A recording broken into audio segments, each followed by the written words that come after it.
जी हाँ, hi hello नमस्ते welcome to our channel edu C R G. Friend आज class रे आम डिस्कसन करवा सोशल स्टडीज पेडागोजी क्वेश्चन को पेपर आपण मानक 10 रु 15 टी क्वेश्चन देखा मिल तेणुक यह गोटे इम्पोर्टाट टॉपिक हम आपको आम पेडागोजी को जिते प्रैक्टिस करवा से आम प्रॉफिट रे रहिबा। तेणु आज प्रथम क्वेश्चन के देखो सामाजिक विज्ञान श्रेणी कक्ष समवाय शिक्षार प्रचार पर जड़े शिक्षक कौन करवा उचित। प्रथम बुझंतु समवाय शिक्षा कौन। समवाय शिक्षार अर्थ हूँ कोऑपरेटिव एजुकेशन। कोऑपरेटिव एजुकेशन प्रचार पर जड़े शिक्षक कौन करवा उचित। ताले प्रथम ऑप्शन टे रहा छात्र को वितर्क और आलोचन जड़ित करूँ। प्रकल्पर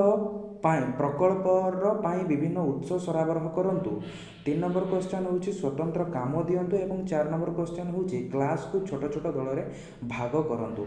कोऑपरेटिव एजुकेशन अथवा समवाय शिक्षार अर्थ हूँ ग्रुप वाइज पिला ग्रुप रे डिवाइड करिकी किसी कौन करेंगे ना आलोचना कर सुजोग देवे अथवा किसी प्रोजेक्ट करने देवे हूँ समवाय शिक्षा। तो ये ऑप्शन डी रे कौन रही ना क्लास को छोट छोट दल में भाग करूँ।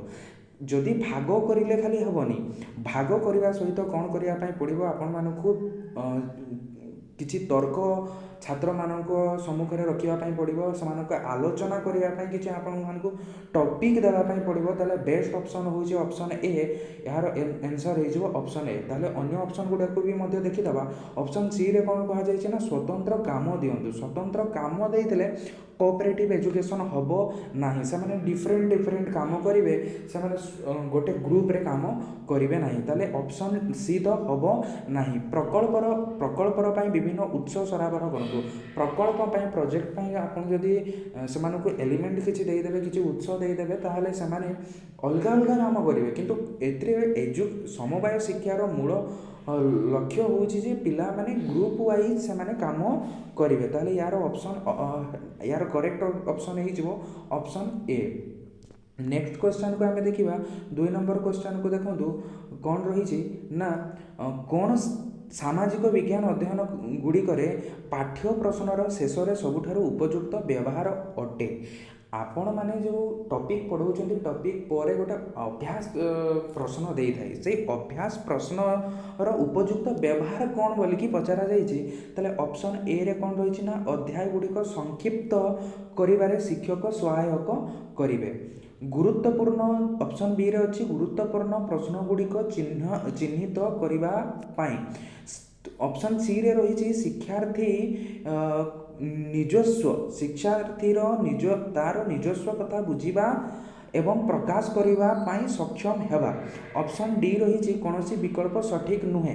ताहले यार आंसर कौन हम देखु लास्ट रे आम जो अभ्यास रही गोटे टॉपिक पर जो अभ्यास रही तार व्यवहार सठिक व्यवहार कौन।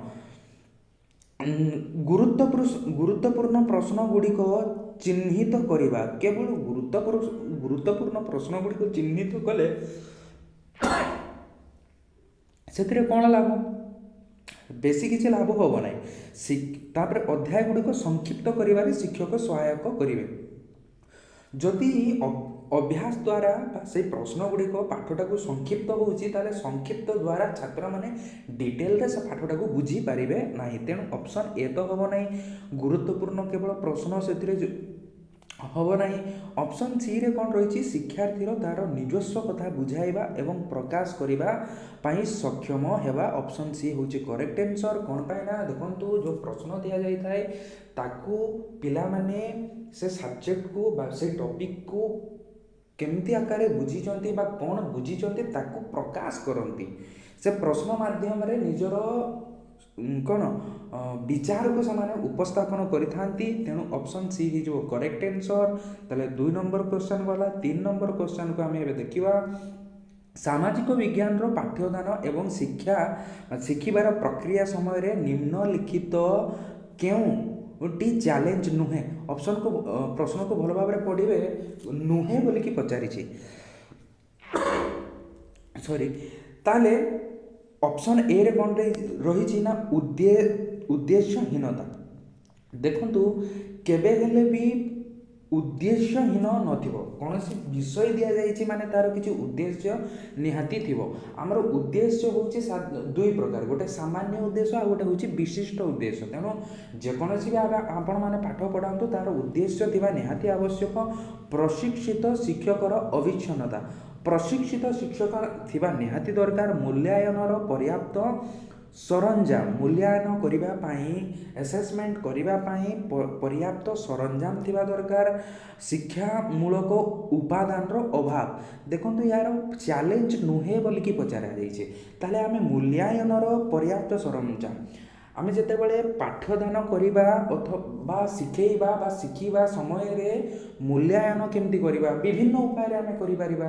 ପ୍ରଶ୍ନ ମାଧ୍ୟମରେ ପଚାରିବା, ମୌଖିକ ପ୍ରଶ୍ନ ମାଧ୍ୟମରେ ଆମେ ମୂଲ୍ୟାୟନ କରିପାରିବା। ତେଣୁକରି ଏହା ଚ୍ୟାଲେଞ୍ଜିଂ ନୁହଁ, କିନ୍ତୁ ଉଦ୍ଦେଶ୍ୟ ରହିବା ଦରକାର, ପ୍ରଶିକ୍ଷିତ ଶିକ୍ଷକ ରହିବା ଦରକାର, ଶିକ୍ଷାମୂଳକ ଉପାଦାନ ରହିବା ଦରକାର। ତିନୋଟି ରହିବା ନିହାତି ରୂପରେ ଦରକାର, କିନ୍ତୁ ମୂଲ୍ୟାୟନ ପାଇଁ ସରଞ୍ଜାମ ନଥିଲେ ବି ଆମେ ମୂଲ୍ୟାୟନ କରିପାରିବା। ତେଣୁକରି ଏହାର ଆନ୍ସର ହେଇଯିବ ସି। ନେକ୍ସଟ କ୍ୱେଶ୍ଚନକୁ ଆମେ ଡିସ୍କସନ୍ କରିବା। ଦେଖନ୍ତୁ ପ୍ରଶ୍ନ କ'ଣ ରହିଛି, ସାମାଜିକ ବିଜ୍ଞାନ ସମ୍ପର୍କରେ ନିମ୍ନର କେଉଁଠି ସଠିକ୍? ସାମାଜିକ ବିଜ୍ଞାନ ସମ୍ପର୍କରେ ନିମ୍ନରେ କେଉଁଠି ସଠିକ୍? ଅପସନ୍ ଏ, ସାମାଜିକ ବିଜ୍ଞାନ ସମାଜରେ ବିଭିନ୍ନ ଉଦ୍ଦେଶ୍ୟ ସମ୍ବନ୍ଧରେ ଉଦ୍ଦିଷ୍ଟ ନୁହେଁ କହିଛି। ଦେଖନ୍ତୁ ନୁହେଁ, ଉଦ୍ଦେଶ୍ୟ ନିହାତି ଭାବରେ ରହିବ। ଯାହା କିଛି ବି ଆମକୁ ପଢ଼ାଯାଉଛି ସମାଜରେ ବିଭିନ୍ନ ଉଦ୍ଦେଶ୍ୟ ସମ୍ବନ୍ଧରେ ଉଦ୍ଦିଷ୍ଟ ତାହା। ତେଣୁକରି ଅପସନ୍ ଏ ତ ହେବ ନାହିଁ। ଅପସନ୍ ବି କୁ ଆମେ ଯଦି ଦେଖିବା, ଏହା ସମଜାତୀୟତା ଉପରେ ଗୁରୁତ୍ୱ ଦିଏ ନାହିଁ, ଗୁରୁତ୍ୱ ଦିଏ। ତେଣୁକରି ଇଏ ବି ଅପସନ୍ ହେବ ନାହିଁ। ଏହା ବିଶ୍ଳେଷଣାତ୍ମକ ଏବଂ ସୃଜନଶୀଳ ମାନସିକତାର ଭିତ୍ତି ରଖେ।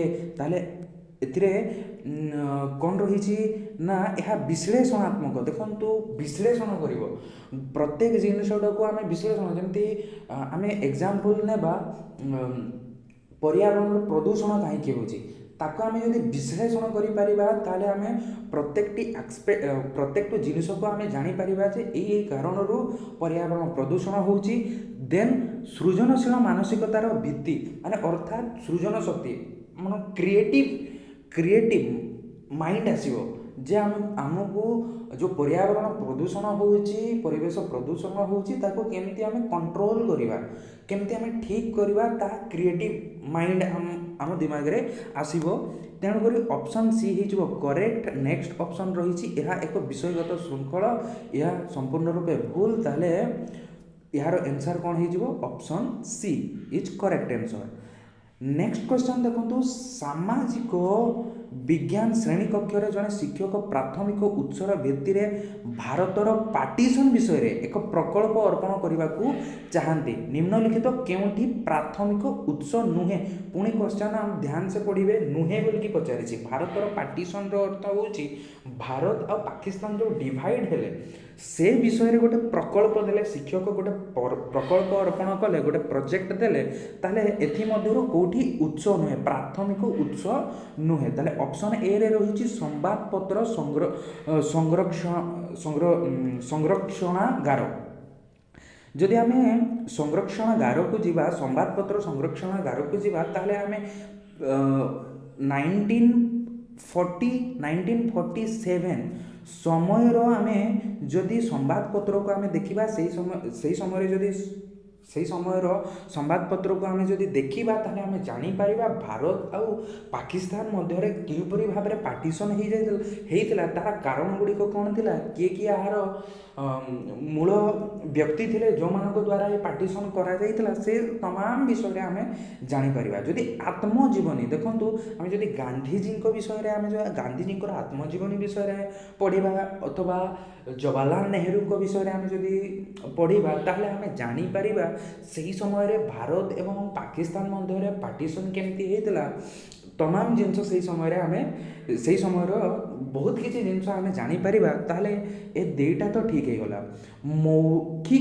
ମୌଖିକ ଇତିହାସ, जो गुड़ाक इतिहास पुस्तक में लिखा जाए ना किंतु सही समय व्यक्ति माने आम मानक कही था जे यही प्रकार डिवाइड होता से समय यहीपरी गंडगोल होता तमाम जिनस आमको मौखिक आखिर आमको कही था किंतु उपन्यास एथिरे कौन पचरा जाइए उत्स नुहे बोलिकी पचरा जाइए उपन्यास गोटे प्राथमिक उत्स नुहे यार कारण कौन देखो उपन्यास गुड़िक कवि माने रचना करते जो थे कि काल्पनिक भी किसी थाए रियलिस्टिक भी थाए किंतु संभवतः से रियलिटी न थाई पारे तेणुक उपन्यास को आम करेक्ट आंसर माने यार उत्स बोलिकी मानिबा नहीं ताले करेक्ट आंसर कौन हो ऑप्शन बी उपन्यास हो करेक्ट आंसर।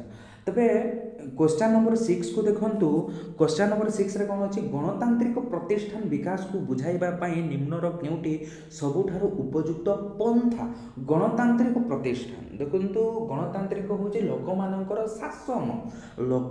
शासन प्रतिष्ठा करिबा पई तार विकास को बुझाइबा पई निम्न रे जो ऑप्शन दिया जाइछि से ऑप्शन मानक मध्यरु सबुठारु उपयुक्त कौन ताले प्रथम ऑप्शन कौन रही जातीय स्तर उदाहरण प्रदान करिबा केवल उदाहरण प्रदान करदेले हो जिवो कि काम हबो नाही तेणु ये ऑप्शन ए हबो नाही। शिक्षार्थी पई कठोर वास्तवतार परिचय प्रदान करिबा कठोर वास्तवता देखो वास्तवता आम देवा ठीक अच्छे किंतु कठोर वास्तवता देवा यार किसी क्वेश्चन माने ऑप्शन ठीक लागू नहीं आदर्श परिस्थिति सहित वास्तवतार उदाहरण प्रदान करिबा आदर्श परिस्थिति रहिबा देखंतु आदर्श परिस्थिति कौन कौन ना गणतंत्र शासन रे जनता मानक पई विशेष सुविधा रही आमको स्वाधीनता प्रदान करा जाइए भारतीय जदि गणतंत्र प्रतिष्ठान जो आम देखा ताले आमको कौन दि जाइए ना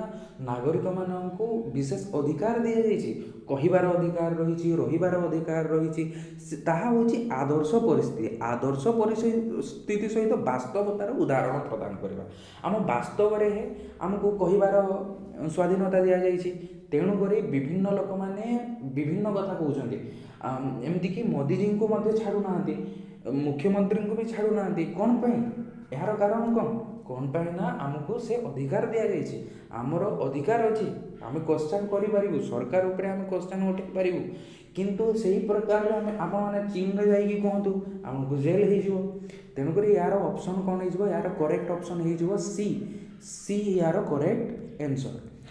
ऑप्शन नंबर क्वेश्चन नंबर 7 को देखंतु जदि कौनसी शिक्षक शिक्षार्थीर किछि संकेत प्रदान करती एवं सही चिन्ह गुड़िक भित्ति तार प्रकल्प गुड़िक मूल्यांकन करने कहती तेबे निम्नर केउ मूल्यांकनटी शिक्षक द्वारा गृहीत होइछि ताले क्वेश्चन को भल भाव बुझंतु कौन कर शिक्षक शिक्षार्थी को गोटे प्रोजेक्ट देइछंती प्रकल्प देइछंती शिक्षार्थी जिते से प्रकल्प करुँचे किसी मिस्टेक हो अथवा किसी संकेत से रही जो गुड़ाक शिक्षक कौन कर से संकेत गुड़ाक दर्शाई आउ स्टूडेंट को कहते जे निजे निजर माने कौन मूल्यांकन कर से प्रकल्प निजे मूल्यांकन कर ताहले यार तेबे निम्नर केउ मूल्यांकनटी शिक्षक द्वारा गृहीत होइछि ताहले ऑप्शन ए रे अच्छी संक्षिप्त मूल्यांकन एथिरे किसी संक्षिप्त मूल्यांकन तो करा जाए नहीं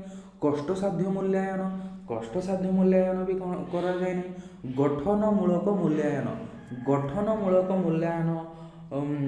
न है एथिर ऑप्शन बी हो करेक्ट आंसर कौन ना स्वमूल्यांकन निजे निजर मूल्यांकन करुचंती करने सहित निजे निजर मूल्यांकन प्रकल्प निजे कले निजे करिकी निजे निजर मूल्यांकन करुचंती अच्छा मुझे भूल करी कि एथिरे मु ठीक करिछि बोलिकी ताले ऑप्शन बी हो यार करेक्ट आंसर। 8 नंबर क्वेश्चन देखो तो निम्नलिखित विषय गुड़िक मध्य केउटी सामाजिक विज्ञान मूल्यांकन संपर्कित सबुठारु उपयुक्त एथिरे कौन पचारि सबुठारु उपयुक्त बेस्ट आंसर टी आपन को बाछिबा पई कुआ जाइछि ताले बेस्ट आंसर कौन हो देखंतु नंबर दे शिक्षार्थी को उद्बुद्ध करबा पई आपण माने जो पिला मान को नंबर देवे से नंबरटा कौथि पई देवे शिक्षार्थी को नंबर दे शिक्षार्थी को उद्बोधन करबा पई अथवा विद्यार्थी स्मृति स्तर परीक्षा करने परीक्षा अच्छा एथिरे क्वेश्चन टी को आउ थरे भल भाव देखंतु निम्नलिखित विषय गुड़िक मध्य केउठी सामाजिक विज्ञान रो मूल्यांकन संपर्कित सबुठारु उपयुक्त अच्छा ताले क्वेश्चन रो ऑप्शन ए रे कोन देछि नंबर दे शिक्षार्थी को उद्बुद्ध करिया पई ऑप्शन बी रे देछि शिक्षार्थी को स्मृति स्तर परीक्षा करिया पई केबे हेले देखंतु रटाफिकेशन को आमे एम्फासाइज देउना हूं आमे गुरुत्व देउना हूं स्मृति स्तर परीक्षा करिया पई केबे हेले स्मृति स्तर परीक्षा करिया पई आपण मूल्यांकन करिवे नाही शिक्षार्थी मध्य तुलना करने आप जो एग्जाम करेंगे से तुलना करने देखो स्टूडेंट माने समस्त डिफरेंट डिफरेंट क्वालिटी अच्छी तेणुक केवल तुलना करेंगे ना पिला भितर शिक्षार्थी को उत्साह प्रदान करने उत्साहित करने आपण मैंने एग्जाम करेंगे आपण मैंने मूल्यांकन करेंगे ताले यार ऑप्शन डी हूँ करेक्ट आंसर नंबर देकी शिक्षार्थी को उद्बोधन करने भी यार करेक्ट आंसर नुहे ताले ऑप्शन डी हूँ करेक्ट आंसर एबे देखंतु 9 नंबर क्वेश्चन को आपण मैंने देखंतु एतरे कोन कहा जायछि सामाजिक विज्ञान रो पाठ्यदान एवं शिखिबार प्रक्रिया संपर्कित समस्या गुड़िक विषय रे सामाजिक विज्ञान रो पाठ्यक्रमटी डेस हेबा उचित कौन हेबा उचित एथिरे देखंतु व्यापक व्यापक हेबा उचित चलो ठीक अछि किंतु एथिरे ऑप्शन सी रे कोन रहिछि देखंतु उभय व्यापक एवं लिंगगत पार्थक्य पर भित्ति करे यह होछि करेक्ट आंसर कोन पाइना देखंतु केवल व्यापक होबा हेबो नाही व्यापक सहित लिंगगत पार्थक्य पर भित्ति करिଥାଏ लिंगगत उद्वेग भित्ति करे नाही उद्वेग करे नाही कौनसी विकल्प ठीक नुहे या भी हम ना ताले ऑप्शन सी है जो यार करेक्ट आंसर तापरे कौन रही देखंतु एतरे 10 नंबर क्वेश्चन कौन रही सामाजिक विज्ञान विषय रे शिल्पकला माध्यम रे शिक्षार्थीर मूल्यांकन करिबा पई निम्न रे केउटी उपयुक्त कारण पचारिछि ताले जो शिल्प कला माध्यम रे हम मूल्यांकन करूछे ଏହା कोन आनंद प्रदान करे आनंद केवल आनंद प्रदान करे नहीं केवल आनंदित पाई आमे मूल्यांकन करिबा नहीं कि शिल्पकलार मूल्यांकन करिबा नहीं यह साधारण गुड़ी को जुक्तिगत व्याख्या करने एक सुजोग प्रदान करिଥାଏ ऑप्शन सी रही है शिक्षार्थीर कलात्मक दक्षता उन्नत करे कलात्मक दक्षता को उन्नत करे किंतु ताठू बेस्ट ऑप्शन कौन रही यह साधारण गुड़ी उपयुक्त व्याख्या करने एक सुजोग प्रदान करिଥାଏ आमे किछि भी गोटे जिनस करूचे ताले किछि भी जिनस जदि आमे पढ़ौचे तार जो प्रश्न माध्यम रे बा प्रोजेक्ट माध्यम रे किछि भी जदि स्टूडेंट माने करूछंती ताले सेटा कोथरे आसीबो ना उपयुक्त व्याख्या रे आसीबो तेनो ऑप्शन बी हे जो यार करेक्ट आंसर ताले आजिर क्लास रे 10टी क्वेश्चन रही नेक्स्ट क्लास रे आउ 10टी कि 15टी क्वेश्चन नहीं आसबि से पर्यंत धन्यवाद आपण मैंने जदि चैनल टी को सब्सक्राइब करना निश्चित रूप से सब्सक्राइब करदे और जदि क्लास टी भल लगी था लाइक करदे या द्वारा मत मोटिवेशन मिले और नुआ नुआ आपण मानी वीडियो नहीं आसबि क्लास नहीं आसबि से पर्यंत धन्यवाद जय हिंद।